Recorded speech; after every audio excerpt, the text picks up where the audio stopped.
Bonjour, je m'appelle Greta Waklachi. Je suis la présidente de l'ONG 1, 2, 3 Togo. Je suis responsable logistique chez Kiné et Formation en France. Je suis également écrivaine et je travaille comme tradithérapeute également.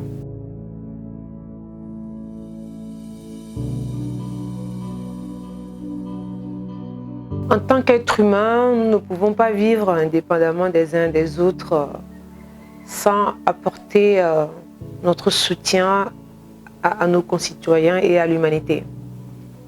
Vivre de façon individuelle, vivre de manière à réaliser ses objectifs et ses intérêts personnels n'est pas gratifiant et ne procure pas du bonheur ni de la joie.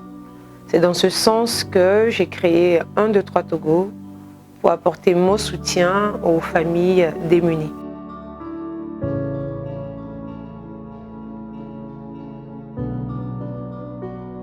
J'ai commencé à écrire quand j'avais ressenti le besoin de partager mon histoire avec le grand public.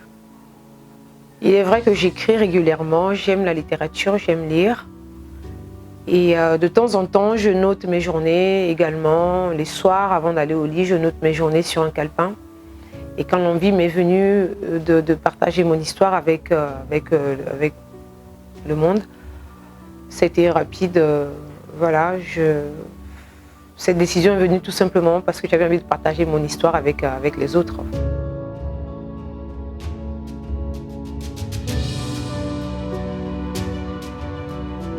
Mon premier livre intitulé « L'enfant qui ne vient pas » est un récit autobiographique qui retrace mon parcours de femme togolaise, de femme noire en mal d'enfant dans une société où l'enfant représente une valeur culturelle. Et le deuxième livre, « Trésor bafoué », parle des problèmes des enfants abandonnés.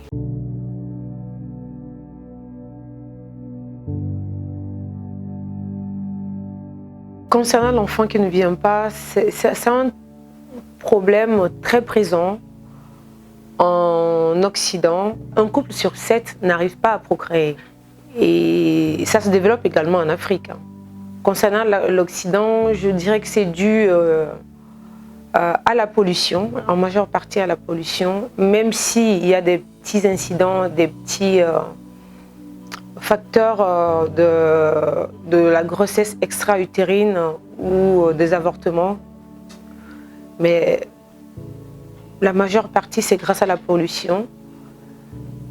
C'est vrai que la pollution modifie notre système hormonal par les perturbateurs endocriniens, ce qui nous amène à nous poser des questions sur notre alimentation, l'agriculture et le regard que nous portons sur notre monde. Il est vrai qu'en Afrique, quand une femme ne fait pas d'enfant, elle est considérée comme une ratée. Elle n'a pas droit à la parole et ça crée une énorme souffrance pour la femme. Et mon objectif à travers ce livre, c'est de dire à ces femmes qu'il y a des grandes dames, il y a des grandes personnalités dans le monde entier, comme Carl Lewis, Maria Montessori, Mère Teresa, qui n'ont pas fait d'enfants, mais qui ont réalisé de grandes choses dans notre monde. Donc avoir un enfant n'est pas une finalité. Donc il faut vivre sa vie et surtout, appeler la communauté à donner à la femme sa place avec ou sans enfant.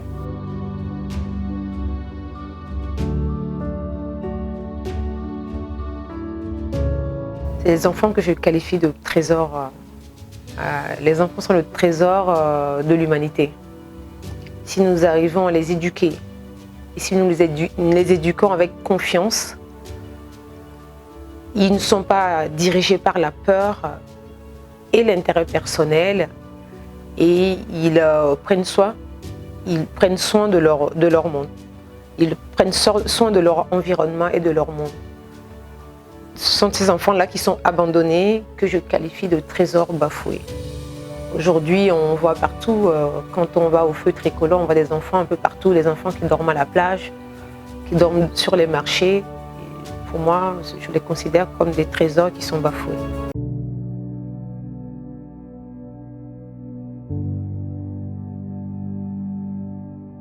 Le trésor bafoué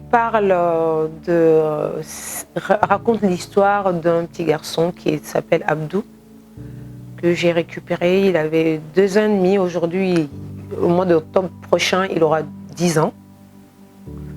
C'est un enfant qui a vécu dans la rue avec son papa. Sa maman est décédée. Et je raconte également l'histoire d'une petite fille orpheline de mère également, qui était maltraitée par son père et sa nouvelle femme, que j'ai récupérée également. Donc voilà, j'attire l'attention de la communauté, de nous les adultes, sur la problématique des enfants, l'abandon que subissent ces enfants et les agressions qu'ils subissent quand ils sont dans la rue, quand ils vivent livrés à eux-mêmes dans la rue. Et surtout, le fait de ne pas prendre soin d'eux peuvent créer des problèmes pour nous les adultes plus tard. Un enfant qui est abandonné, qui a été maltraité, nous savons très bien que quand il sera adulte, il va vouloir reproduire la même chose. Donc voilà à peu près ce que je raconte dans le livre Trésor bafoué.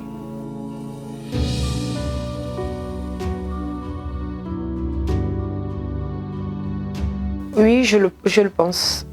Parce qu'à travers mes livres, il y a beaucoup de personnes qui ont connu notre association et nos projets que nous réalisons depuis 2009.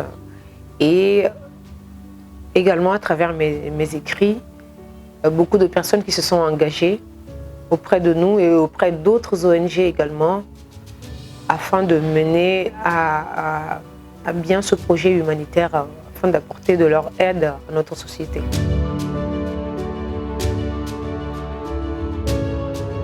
Un, deux, trois Togo, notre objectif au départ, c'est de soutenir les familles en difficulté, de promouvoir l'éducation et la santé sur le territoire togolais et dans l'Afrique. Nous parrainons des enfants. Nous avons mis en place un système de parrainage qui permet aux bénévoles français de prendre en charge un enfant démuni ici au Togo à hauteur de 25 voire 30 € par mois. Nous avons réhabilité des écoles, notamment l'école primaire, la maternelle d'Agbanaquin et le collège d'Agbanaquin également. Nous avons effectué des dons, des lits médicalisés dans les villages de Kouvé, Tcheta, Sekor, Agbanaquin. On a fait beaucoup de dons un peu partout. On n'est pas juste focalisé sur les enfants. Là, on est en train de construire un centre d'hébergement, un orphelinat. Mais on a...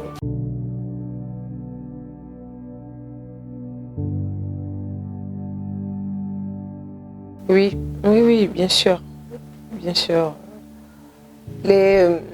Notre société aujourd'hui, malheureusement, la société africaine traditionnelle n'est pas individualiste.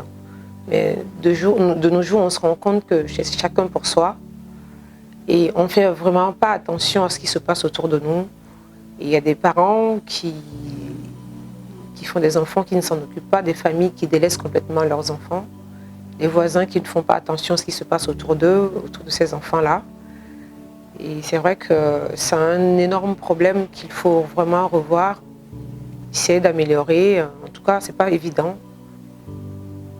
Mais voilà, c'est un point essentiel vraiment à travailler.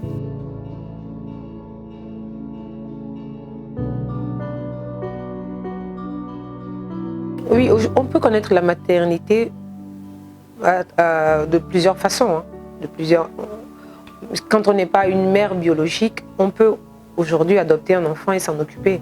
Quand on a beaucoup d'amour à donner, quand on a de l'amour à donner, ce n'est pas forcément à son enfant biologique qu'on peut donner cet amour. Aujourd'hui, on voit des parents qui font des enfants, mais qui n'ont malheureusement plus cette fibre maternelle qui fait que elle délaisse les enfants. Il y en a beaucoup. Et d'autres femmes qui sont là, d'autres couples qui sont là, qui veulent en faire mais qui n'y arrivent pas. Et je dis qu'on peut connaître la maternité autrement. Si on est disposé à aimer un enfant, que ce soit notre enfant ou l'enfant de quelqu'un d'autre, ça se fait, c'est faisable, ça ne nous pose aucun problème. Moi, je n'ai pas d'enfant biologique, mais 81 enfants dont je m'occupe. Et les 81, je les connais bien, j'essaie de remplir mon rôle de tutrice pour certains, de mère pour d'autres. Voilà, et je suis comblée. Je suis comblée. C'est une question c'est un point de vue. Et également, quand on sort de cette processus de procréation qui n'a pas abouti, il faut faire un deuil de tout ça et décider de continuer avec d'autres enfants qui sont dans le besoin. Les enfants qui ont besoin d'amour, il y en a plusieurs. On en voit un peu partout aujourd'hui, même dans les rues, et puis s'en occuper, c'est faisable, c'est faisable.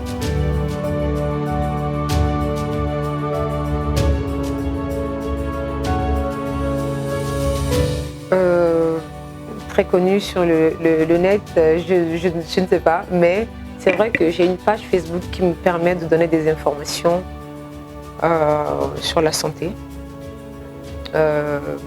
aux gens qui sont dans le besoin, qui en ont besoin pour se maintenir en forme. Et à travers ces réseaux sociaux, à travers ces contacts, moi j'ai également des patients, des gens qui m'ont suivi, qui sont aujourd'hui mes patients, dont je m'occupe. Et les réseaux sociaux, au départ, c'était pour parler de mes ouvrages. Mais après, je me suis rendu compte qu'il y a beaucoup de problèmes, beaucoup de gens qui ont des problèmes et qui ne savent pas comment s'en sortir. Et comme dans le domaine, je travaille dans le corps médical et que j'ai des connaissances dans ce domaine, j'ai décidé de les partager avec le grand public. Sinon, les réseaux sociaux, au départ, c'était pour mes ouvrages.